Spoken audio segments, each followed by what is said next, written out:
So we were talking about alienation in the sphere of labor, which is the last form of alienation that Marx talks about. And as I said, he talks about alienation from the product, alienation from the production process, and alienation of workers from other workers, and actually capitalists from other capitalists. And he says, somehow you could sum this all up by saying it's alienation from species being. So the alienation from species being isn't supposed to be, as it were, a fourth different kind of alienation or a fourth different aspect of alienation. It's supposed to be a way of describing the phenomenon of alienation in a slightly different way through using this term which he takes over from one of his predecessors, Feuerbach. Right? Feuerbach coins this term, Gattungswesen, species being, it's usually translated, and Marx takes over that term and says you can in fact think of alienation as a kind of interruptive stage in the development of species being. So the underlying anthropological thought here is that human beings have a certain set of powers and capacities. They don't have fixed dispositions. It isn't that they have fixed dispositions or fixed needs. They are variable. But what they have is they have the possibility of a certain kind of development. They have a possibility of that development, and they have a kind of natural conatus or a natural teleological orientation toward a certain kind of development. So when you speak of human nature, you don't mean certain distinct properties. You mean an orientation toward development in a certain way. And to some extent, you can see alienation as an interruption of that process of development. And I try to say in my Roman 2 then how you should think about this process of development. That is, Marx thinks that you have to think about the human constitution in such a way that you begin by thinking of people as characterized by having certain needs and certain powers. So I need bread, I need water, I need warmth, I need various sorts of things, and I have certain kinds of powers. And at any given historical stage of human development, I'll have particular needs and particular powers, and they may be different.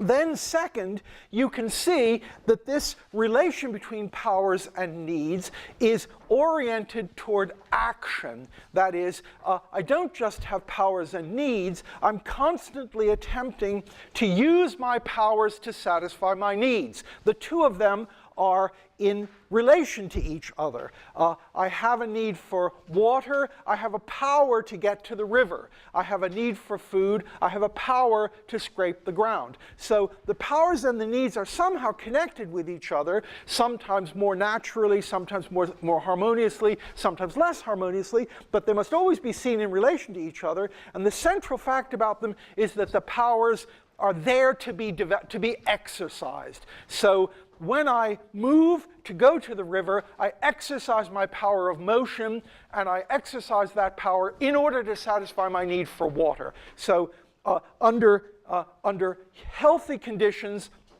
I'll have powers and needs, and I will exercise those powers to satisfy those needs. Now, Marx says, however, you must also remember that when I say that it's natural, so for Marx it's natural for people to be active. That's not an unnatural state. We don't have to be, we aren't naturally or normally completely stable or indolent people. We're naturally entities who are acting. And that's a part of our human nature. So when I say I activate my powers to satisfy my needs, you have to see that the concept of need there means for Marx two slightly different things. What need is it that I'm activating? Sorry, what power is it that I'm activating to satisfy the need to go and drink from the river? He says, on the one hand, if I go to the river, I'm satisfying one kind of need, which is my need for water. And that is, to some extent, an external need.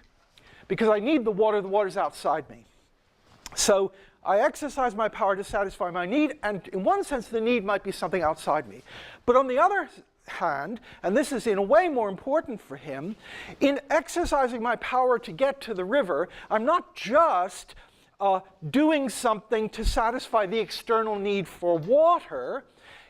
Part of the needs that I, as a healthy human being, have will be that I exercise my powers. So there are two ways of seeing my going to the river. One is I go to the river in order to get the water, because I've got a need for water. But from another point of view, I go to the river because I'm the sort of person who, if I have a power, has a natural impulse to exercise that power. To have a power for him is to have an internal impulse to exercise that power. So when I say I've got powers and capacities, and needs, and I exercise the powers in order to satisfy the needs are to some extent external and to some extent internal. And that is going to be really important for him, because it's going to allow him to talk about what free labor would be like. Namely, free labor would be labor which would have the property that in the same kind of exercise of one's capacities, one was both satisfying external needs and satisfying these internal needs for the expression of one's powers. So a kind of ideal social situation would be one in which I could at the same time act so that my action was a satisfaction of my external needs, the need for water, the need for power, the need for food, and at the same time an exercise of my internal need, my need to be active in the appropriate way and to exercise my powers. And that's going to be part of his argument for overcoming the distinction between things that are valuable in themselves and things that are merely instrumentally valuable, or instrumental action and non-instrumental action, because the ideal is going to be a form of action in which that distinction between doing the action for the sake of something else and doing the action for the sake of acting, that distinction is overcome. Because in going to the river, I'm doing both at the same time. I'm both doing an instrumental action, I'm getting the water to satisfy my thirst, and I'm doing an action which is not instrumental in that way, it's non-instrumental. Namely, I'm satisfying another need that I have, which is the need that I exercise the powers that I have and see the exercise of those powers as being effective. And so it's important to see that you can see the powers and needs here from two different points of view at the same time. So remember that Marx fundamentally rejects the Kantian idea that there are things that are there just for the sake of other things and things that are there for their own sake. The beginning of understanding this is the idea that that the very fact that you make that distinction means you're living in a society where something is wrong. Remember what Dewey says. Dewey says, the Greeks had this distinction between that which is done for the sake of other things and that which is done for its own sake. That's a reflection of the fact that Greek society was a slave society. Namely, in Greek society, you had the slaves. They acted completely for the sake of the masters, for the sake of something else. And you had the citizens. And the citizens were the people who sat around in the agora and left the actual work to the slaves and engaged in politics for its own sake. And Dewey says, but the very fact that in that society there's such a sharp distinction made between instrumental action and action for its own sake shows that in that society something's really wrong. And that idea is an idea he gets from Marx. That is, the idea that one of the basic problems with the Kantian is the very idea that there can be things that are valuable in themselves, things that are valuable merely instrumentally, and they constitute two different categories of things. So Marx says they can be different ways of analyzing. So if I go to the river and take my water, I can analyze that action if I want by emphasizing just the aspect that I need the water to keep myself alive. Or I can emphasize the fact that I'm doing it because I'm a person who has powers and I like to exercise my powers. So analytically, in retrospect, I can analyze it that way, but that's a mere analytical activity that I engage in, and you only understand the activity if it's a proper kind of activity, a free activity, if you see that both of those things are the same. It's the same activity there. Okay, so that's really important. So I've got these powers, I've got these needs. The needs are partly external needs and partly the need to express my powers. Now, he further has the idea, and now this might be wrong, but this is part of the idea, that in fact, if you look at the way in which humans exercise their capacities, it's a fact about exercising capacities that if I'm exercising my capacities and powers freely, I will also be developing those powers and capacities. So the idea, again, is a person who's learning to play the piano. The person who's learning to play the piano plays the first day, has a certain power, has the desire to exercise that power. If the person plays for a week, the activity of playing the piano, the activity of exercising the capacity, causes the person to have higher powers. If I practice the first week, I have more power the second week, power in the sense of capacity. I play better in the second week. The exercise of my power is at the same time a development of the power itself. If I practice, I get better. If I learn French, if I practice French every day, at the end of the week, my power to speak French gets better. Not only, and of course, since my power gets better, my needs become more sophisticated too. Because remember, he talks about a correlativity of powers and needs. So I start the week and I speak miserable French, and I try and I exercise, and in exercising by the end of the week, I have more power to speak French. I have more capacity to speak French. But I don't only have more capacity to speak French, given that a capacity for him is something which I have a natural desire to exercise. By virtue of having a higher capacity, I have a new need. I have a need the next week to be faced with another challenge in speaking French. I don't want to do the same exercise as the second week that I did the first week, because now I've got different set of powers. So what he says is, in a healthy form of development, you have a development in which there's a spiral, an increasing spiral, in which you've got needs and powers. The needs and powers, the powers are exercised in order that by virtue of them being exercised, the needs are satisfied. By virtue of exercising the powers and satisfying the needs, you develop both the powers and the needs. And then you've got a new situation, which you've got a new and more sophisticated and complicated set of powers and needs, and the process goes on. Now, so that's the model, the kind of anthropological model of a healthy form of human development, one that is accessible to us, and that he thinks we have a natural penchant to engage in. Now, in telling that story, I've abstracted from one other important thing in Marx. Namely, I've told the story for pedagogical reasons as if it's a story about an individual and the individual's power and the individual's needs and the individual's capacities and the development of the individual's powers. The second thing Marx thinks about this is that this process, this circular, cyclical, spiral process of ever-increasing power, ever-increasing need, has to have both an individual and a social dimension. That is, that story is not just a story that I can tell about me playing the piano. It's equally because the very needs that I started with and the very powers that I started with, although I can, for analytical purposes, think of them as individual powers, I want to learn French, I want to do this, they are actually in some sense, also social powers. The power to speak French is not a power that I have as a kind of natural disposition of myself. The power to speak French is a social power. It's a power to communicate. It's a power that has a social dimension.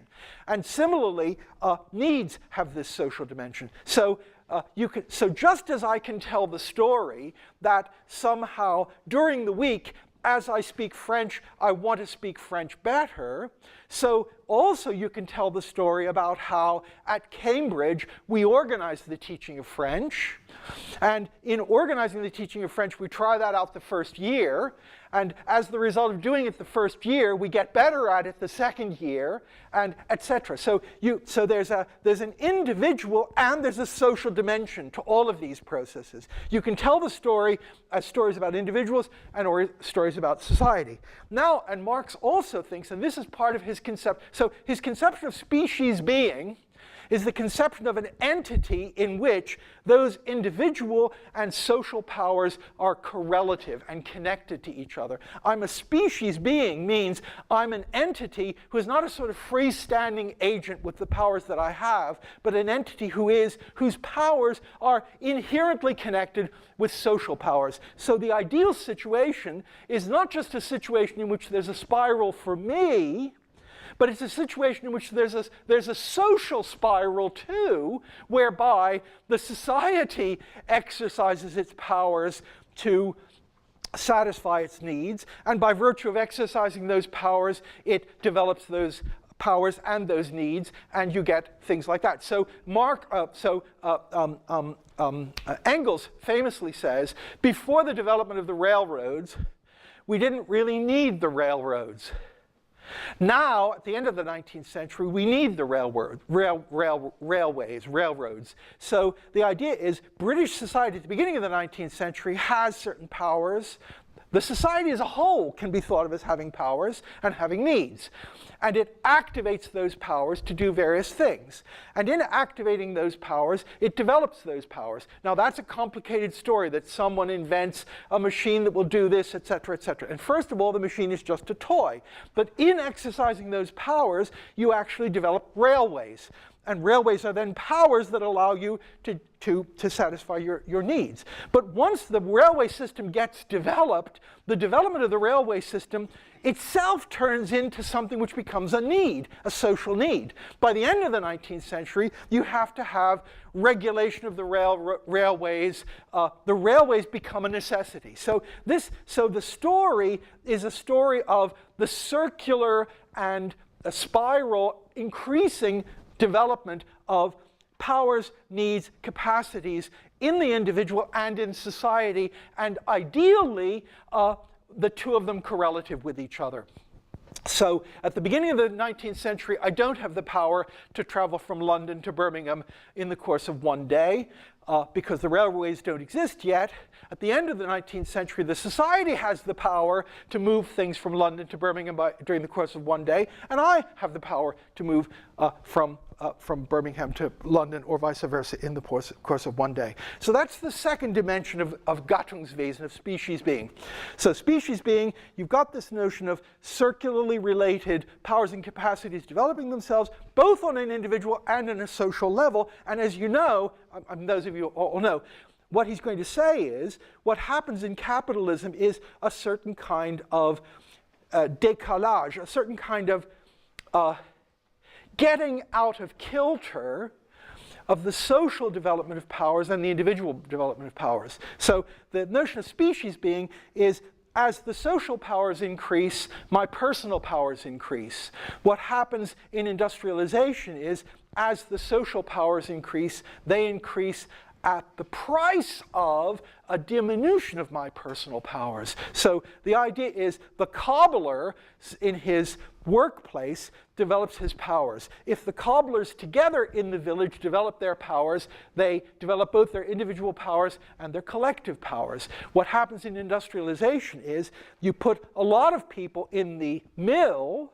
By virtue of putting a lot of people in the mill, you develop the social power for producing shoes, but you develop the social power for producing shoes not by producing individual cobblers who have higher powers than they had, but by producing de-skilled workers. So alienation means exactly that what ought to be the natural relation between the development of social powers and the development of individual powers. If you have this model in the background, the model says it's a healthy development if development of social powers and development of individual powers go hand in hand, if the two of them go together. That's a healthy development.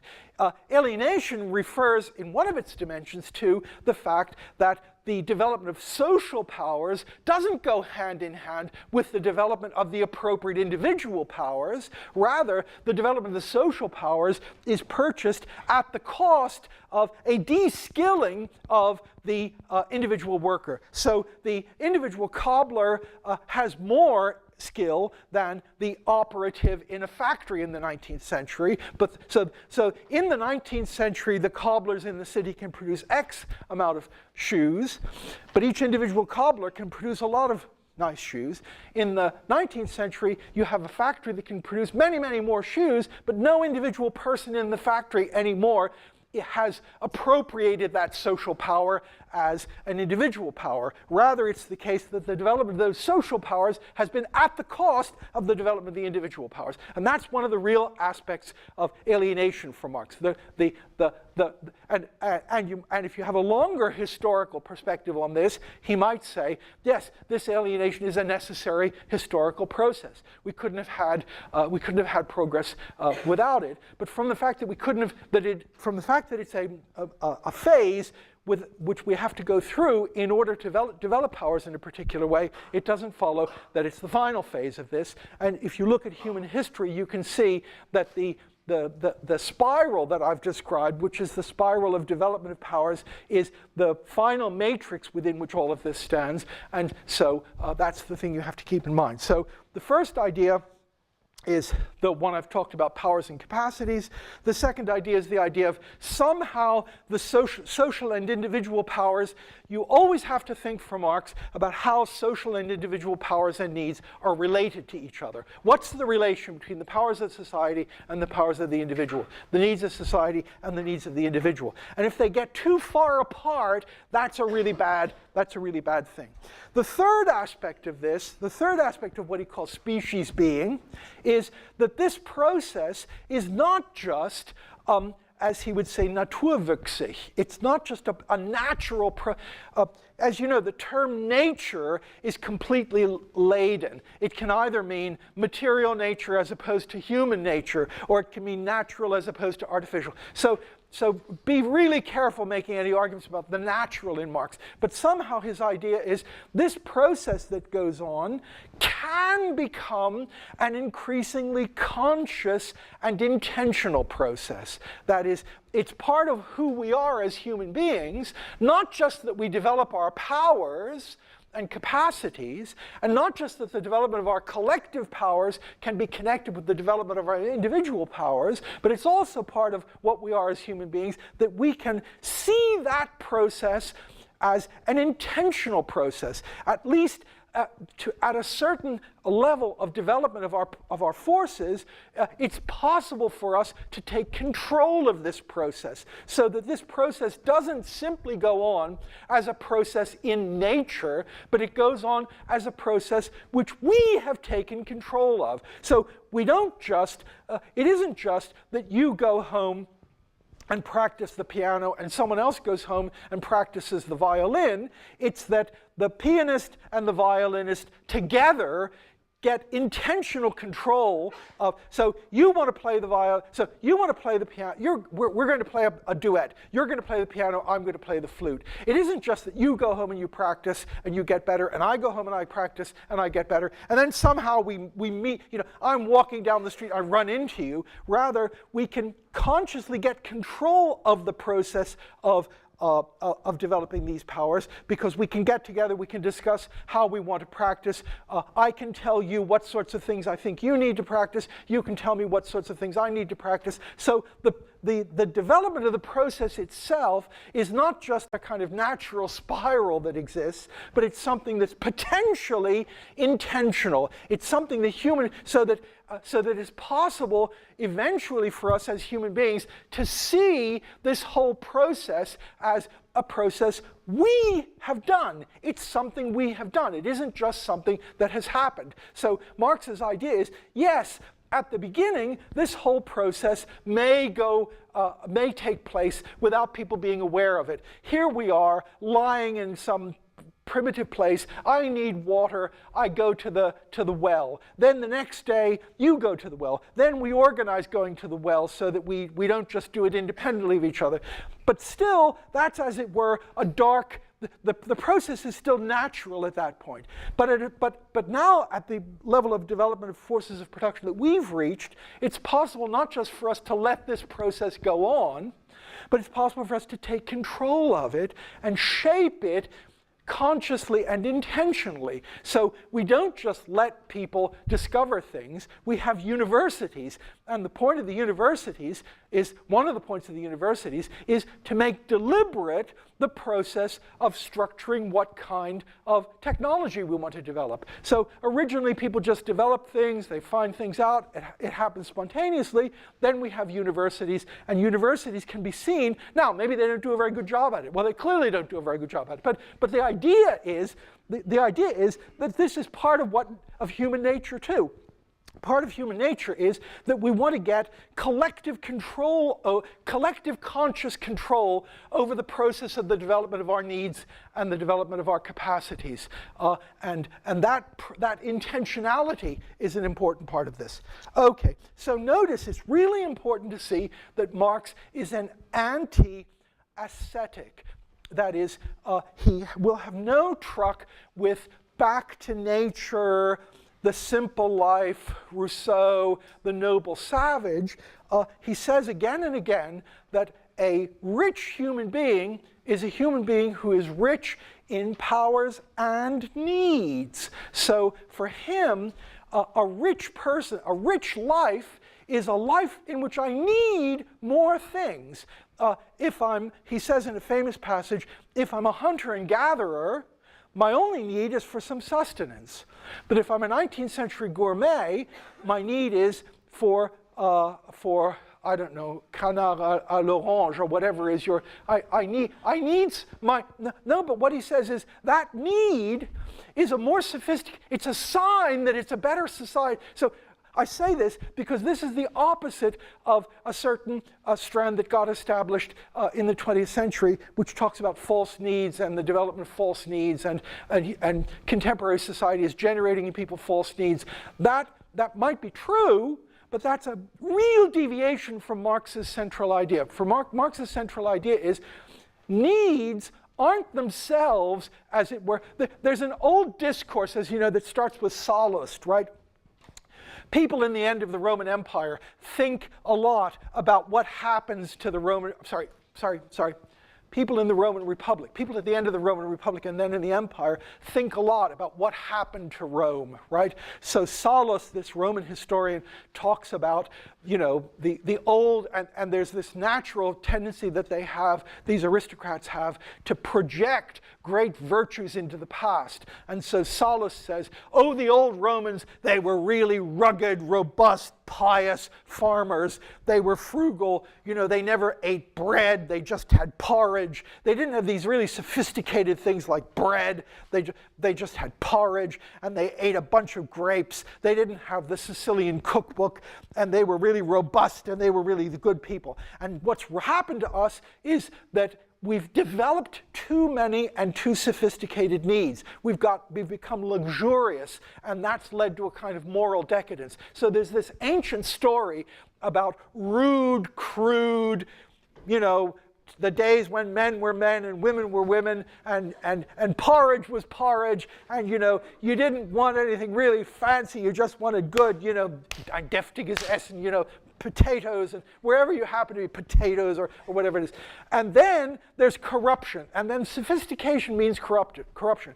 That's not a story Marx will have any truck with. For him, it's not the case that there is virtue in simplicity, virtue in in self-restraint, virtue in having small needs. For him, as he says, the rich person is a person rich in needs. The sophisticated person is a person of great needs. So this process of developing increasing and increasingly sophisticated powers and needs is an unquestioned good for him. So that's really important to remember. Now again, you might think that's wrong. You might think that's wrong for two reasons. You might think that's wrong first for the sort of Frankfurt School reason, because you might think that in contemporary society the advertising agencies and forms of economic enterprise have got such control over the means of advertising that they're generating in us things that are not genuine needs, they're false needs. That's one thing you might think, might be right. And the second thing you might think is that there's an ecological incompatibility in this, that somehow Marx really does think that infinite further production is a good thing. I mean, his project is infinite further development of the forces of production, infinite further development of the needs, and as he says, not measured by any yardstick other than itself. Famous passage in his text called the Grundrisse, where he says, infinite development of capacities without reference to the measuring of those capacities by any yardstick external to themselves. So the other thing you might think is that this whole project needs to be rethought, given that he has no a sense of the limits of human resources, and the ecological results of this. But anyway, whatever the truth about this, his project is an anti-ascetic. It's a developmental anti-ascetic project. So now I'm on my number 3 on page 8a. So this is, as it were, Marx's model of what a natural development of the Gattungswesen, of the species being of humanity would be. And alienation, then, you can see, is a way, it describes a state of affairs in which exercise and development are detached from each other, right? So one way of thinking about alienation is, if I'm learning to speak Russian, if I'm learning to play the piano, I exercise my capacities, and by exercising my capacities, I develop my capacities. That's the natural situation. Marx says, look at what happens in industrial labor in the 19th century. In industrial labor in the 19th century, the notion of exercising one's powers and the notion of developing one's powers are separated. They're alienated from each other, because the worker typically goes into the factory and engages in some routine process again and again and again. So the cobbler in the Middle Ages might make one shoe, make another shoe, make a third shoe. After 6 years, he gets better at making shoes. The person in the factory pushes the button the first day, pushes the button the second day, pushes the button the third day. So for the person in the factory, the exercise of a power has been detached from its natural context, because its natural context would be one in which the exercise of the capacity would be connected with a development of the capacity. But he's put in an artificial situation in which the repeated exercise of the capacity is detached from any possibility of the development of the capacity. You don't get any better pressing the button after 3 weeks than you were after the first week. So one sense of alienation, so note, again, Marx has this similar thing. Alienation sometimes refers to our relation to something out there. Sometimes it refers to a disconnection of elements in this process. That's a sort of thing that he takes over from Hegel too. So the alienation is, as it were, an alienation between, they become alien to each other, the exercise capacities and the development capacities.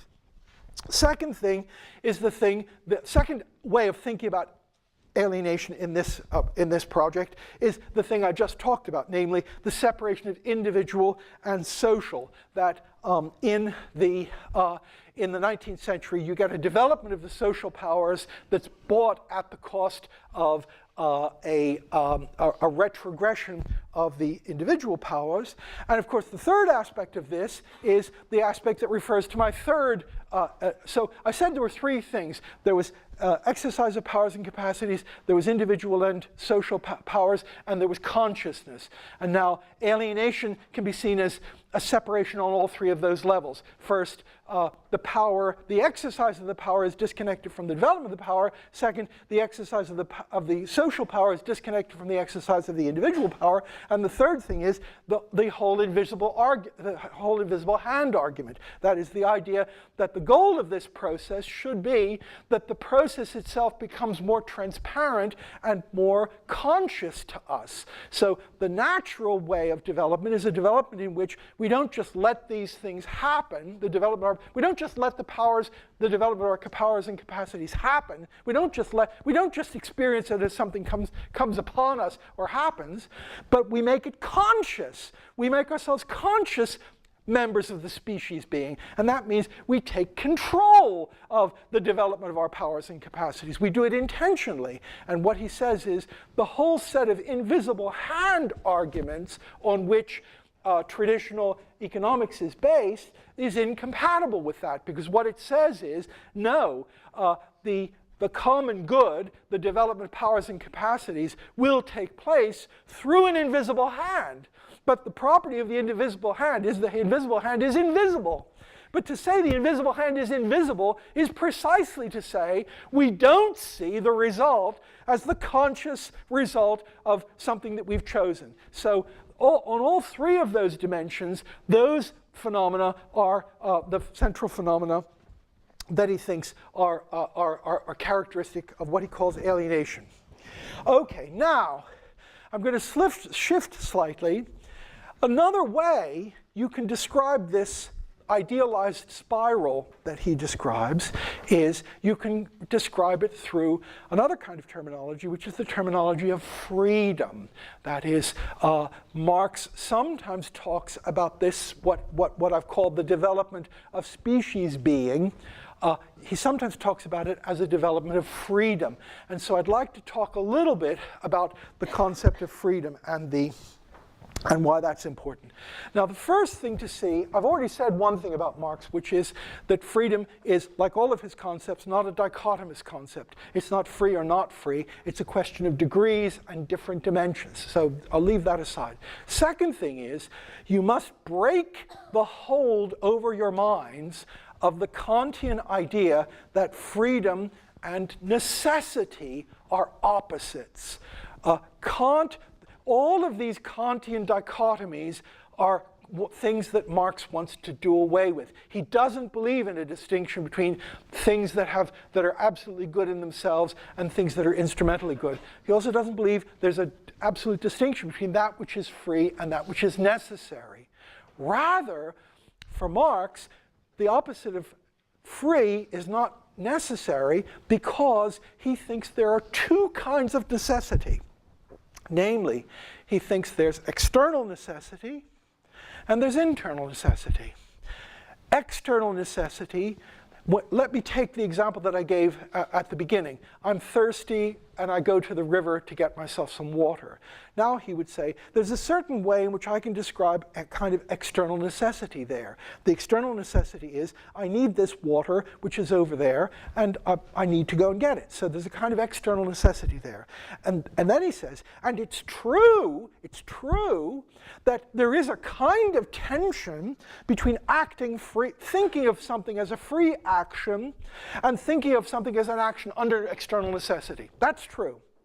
But then he says, but there's another kind of necessity, which is internal, which he calls internal necessity. Internal necessity is the necessity under which I find myself to act in such a way as to actualize my powers and realize myself. So he says, for example, about Milton. Milton wrote The Paradise Lost under necessity. He had to do it. He had powers. As a human being, he felt an internal impulse and necessity to exercise those powers. And he says, this is an exaggeration. He says, and so Milton produced The Paradise Lost just as a silkworm produces silk. So the silkworm has an internal constitution.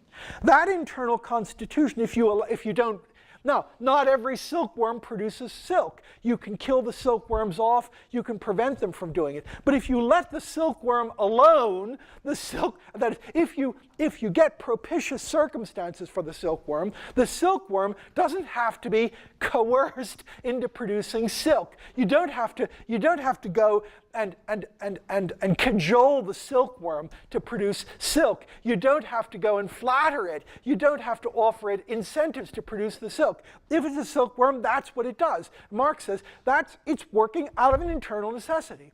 And he says you can see human beings as the same way. You can see us as having, so remember, so you can see us as having an internal necessity, and that internal necessity is the necessity of exercising our powers to satisfy our needs, and exercising our powers to satisfy our needs even in more complicated ways. So remember, the basic thing here is that he takes over from Hegel the idea that the Leibnizian and David Lewis idea about necessary worlds, etc., is just completely hopeless way to think about philosophy. So Leibniz has this idea, as you know, that we can think about all possible worlds, and then we can look at which worlds are real. And we can then talk about necessary features. The necessary features are the ones that are in all possible worlds.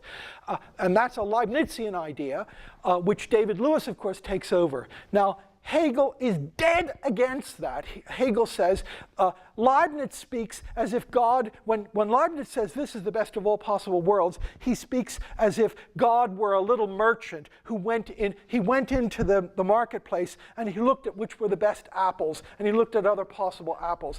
That's the wrong way to think about necessity. So in a way, for Hegel and also for Marx, you don't start with the idea of absolute possibility, a space of possibilities, and then necessity as true in all possible worlds. You start from the real world that we exist in, and you talk about necessity in a way that's independent of the presuppositions about possible worlds. I'm afraid I can't talk about this in more detail, because if I do, I'd never get any further. But I just want to point out to you that just as this is anti-Kantian, this is also radically anti-Leibnizian and therefore anti-David Lewis and Kripke and this possible world semantics things. So necessity doesn't mean that which is true in all possible worlds for him. It doesn't mean that. It means something different. It means it follows of nature from the kind of thing you are. And so we can have external necessity, we can have internal necessity, and what he says is, and lack of freedom is acting under external necessity alone. Freedom is acting on internal necessity.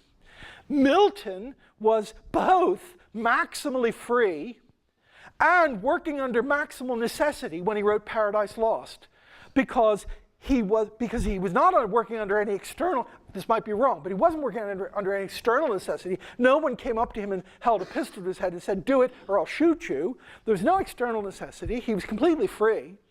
But he, in a way, had no alternative but to produce that, because that was the ideally appropriate external expression of the development of his powers and capacities at that time. So it's really important to see that necessity for Marx is not thought of as being. Now you might reject this altogether and say Leibniz is right, David Lewis is right. All of this is just necessity. Marx just didn't understand the concept of necessity. But if you do that, you have to see that he doesn't use necessity in that sense. He means by necessity something much more connected with what we would think of as practical. So for human beings, it's perfectly possible to be at the same time acting under absolute necessity and acting completely freely, if the necessity in question is an internal necessity and not an external necessity. So I can be said to be both at the same time. So that's really important for him. Now, second, you all know, and I won't go into it at great length, the standard analysis of the concept of freedom that you find in the analytical literature starting from Isaiah Berlin. As you know, Isaiah Berlin says there are two kinds of freedom. There's there's negative freedom, there's positive freedom. Negative freedom, as you know, means the absence of external obstacles to action. Positive freedom means self-governance. That is the ability to give oneself the law from one's own action. And Berlin talks at great length about why these two concepts are close to each other but actually very different. So the idea of there not being an obstacle and the idea of my governing myself. So the negative conception of liberty is there's nothing out there that's stopping me. The positive conception is I have some kind of internal principle of governance which allows me to choose how I can act. So obviously I can be negatively free and not be positively free. That is, there might be no obstacle to my action, might be no external obstacle to my action, so I'm negatively free. But I might not be positively free because I might not be self-governing. I might not be able actually to do anything. I might be drugged. I might be intoxicated. I might suffer from a passion. So Berlin says the negative conception of lack of external obstacle is very different from the positive conception, which is I am a self-motivating person. I govern myself. I give myself the rule of my behavior. And now Berlin, as you know, then makes two important further claims. One is that it's absolutely essential for liberalism to give priority to negative liberty for various reasons. And the second is that it's really important to distinguish between what he calls freedom itself and the conditions under which freedom can be realized. And that's ideologically extremely important because he wants to say that in liberal societies, I can be said to be completely free, for example, to buy anything that I want. I'm free to buy Pauli Vissova, right? This big lexicon, right, which is 150 volumes. 150-volume lexicon of the ancient world, right? Very expensive. Now I'm free to buy it. I'm free to buy it even if I don't have the money to buy it.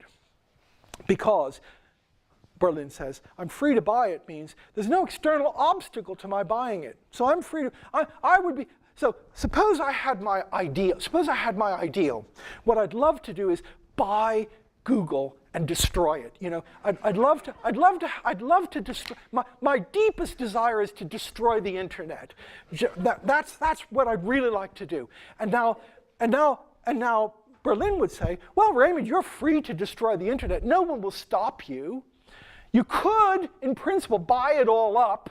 I don't know, and cut all the cords. You know, I could cut all the things. You know, if I hired enough, if I bought all the stuff, and I hired enough people to cut all the connections, I would destroy it. And so I'm free to do it. There's no restriction there. But of course, I don't actually have the power to do it because although there's no legal obstacle to my buying the company and buying enough people to do it, there's no legal obstacle to it. I'm not prevented. There's no obstacle to my negative liberty there. I can't do it because I don't have the money, I don't have the resources to do it, okay? So Berlin is very keen on this distinction. And of course he's very keen on this distinction because he's keen on saying that certain formal political freedoms are central, and even though members of certain social groups might not have the actual power to use those freedoms, that doesn't mean they're lacking in freedom, right? So everyone has a chance to become prime minister because no one is prevented from it, even though no one's going to become prime minister if they're not wealthy. So he's keen on making that distinction. Now, it's really important to see that for Marx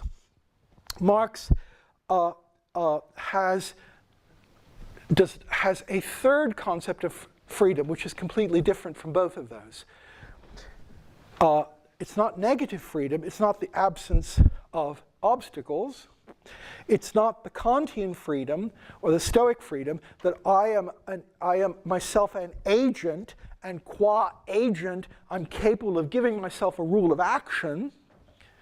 It's, he says, the basic concept of freedom is power. He says, even the Encyclopedia of the French Academy tells us that liberté means puissance. So to have liberty is to have the power to do something. So I'm free to do it, according to Berlin, if there's no obstacle. That's negative freedom. Or I'm free to do it if I'm an agent who's capable of deciding something about it autonomously. Positive freedom is autonomous decision. But of course, there can be no obstacle, and I can be able autonomously to decide to do something without my actually having the power of doing it. So Marx says, of course, he's not responding to Berlin because Berlin was 150 years later, but Marx preempts this by saying, no, the basic notion of being free is to have the ability to do something. That's the central thing. And if you think of that, then the distinction between, so freedom is in the jargon an exercise concept. It's a concept that refers to actual ability to have control over things. And in contrast to that, of course, Marx says there are two conceptions of freedom that are characteristic of, well, he didn't quite call it liberalism yet, but we will call it liberalism. Namely, he agrees with Berlin, it's characteristic of liberalism to emphasize negative liberty. But it's also characteristic of liberalism to emphasize another kind of freedom, which doesn't quite fit into any of these three concepts, which is the freedom of contract. You remember the way in which liberals will characteristically approach political philosophy will be to say that freedom is essentially not negative freedom, and it's also not this autonomy, and it's not power, it's consent. So for example, I am free. The wage laborer who signs the contract is free, because in signing the contract, you are expressing a certain kind of consent, and freedom means consent. So Marx says, for liberal society, there are two characteristic kinds of freedom. There's a freedom which is negative freedom, and there's the freedom which is the freedom of contract, which means the freedom of consent to something. And in contrast to those two, Marx wants to say it's not negative freedom, it's not freedom of consent, it's this notion of power. Now, of course, Marx says, if you think that, as capitalist society thinks, he says, that the he says, in capitalist society, the freedom of contract is the non plus ultra of freedom. Non plus ultra means there's nothing more beyond it. So the most extreme thing they can conceive of freedom is the freedom of contract. And Marx says, but the freedom of contract, of course, is a significant kind of freedom if it's not just consent, but if it's consent under the appropriate circumstances. And the appropriate circumstances include, for example, having some alternative. So it might well be the case that I sign a contract freely, so I've consented to the contract.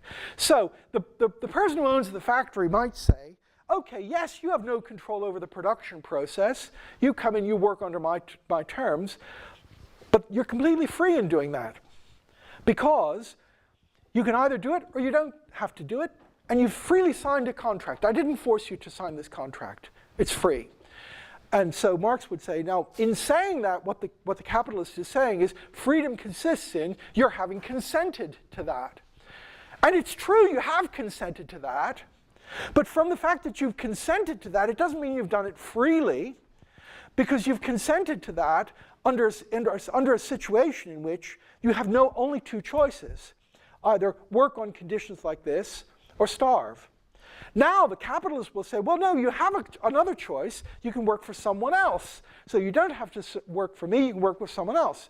And there Marx would say, well, if you take my system of economic, if you take my economic theory correctly, I can show you that although I can decide to work for you, or I can decide to work for you, that's not a choice, because the nature of the economic process will force your offers to be only marginally or ridiculously different from each other. So whether I sign with Mr. X or Mr. Y is there might be marginal differences, but it's not really going to be a choice. So this isn't a free, so the labor contract isn't a free contract, given if it's the case, as he assumes, that the choice presented to the worker is a choice between signing under conditions like this or starving. So it might well be the case that you offer me a little bit of money.